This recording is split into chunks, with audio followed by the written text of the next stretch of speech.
دوسروں کی مدد ہاں دوسروں کی مدد۔ صبا ایک بہت اچھی بچی تھی مگر وہ پیروں سے معذور تھی۔ ایک دن پارک میں بیٹھی وہ دیکھ رہی تھی بچوں کو۔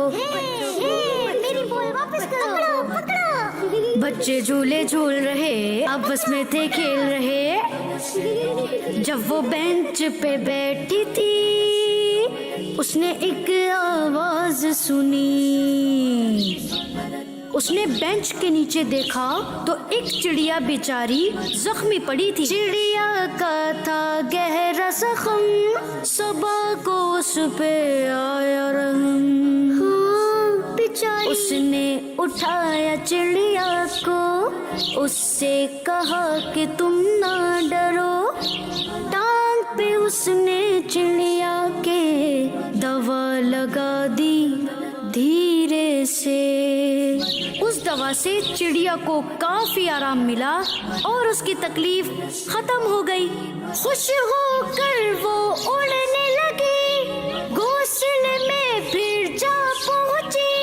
وہیں پہ نانا جان بھی تھے، صبا کو تھے وہ دیکھ رہے۔ انہوں نے یہ فرمایا تم نے اچھا کام کیا۔ ماشاء اللہ، میں دعا کرتا ہوں کہ اللہ پاک تمہیں اس کام کا اچھا صلہ دے۔ اگلے دن جب صبح ہوئی، صبا کی جس دم آنکھ کھلی، صبا کو ایسی خوشی ملی وہ پیروں پہ چلنے لگی۔ صبا کو جب چلتے دیکھا، ابو نے اس سے پوچھا بیٹا یہ کرشمہ کیسے ہو گیا؟ بولی وجہ ہے کہ چڑیا جس کا میں نے علاج کیا، وہاں پہ نانا جانے بھی تھے، مجھے کو تھے وہ دیکھ رہے۔ انہوں نے دی تھی مجھے کو دعا، رب نے مجھے پر کرم کیا۔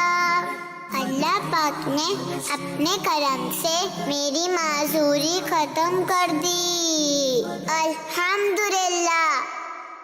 پیارے بچوں، دوسروں کی مدد کرنا بہت بڑی نیکی ہے۔ اللہ پاک کے آخری نبی صلی اللہ علیہ وسلم فرماتے ہیں جو کسی مسلمان کی پریشانی دور کرے گا، اللہ پاک قیامت کی پریشانیوں میں سے اس کی ایک پریشانی دور فرمائے گا۔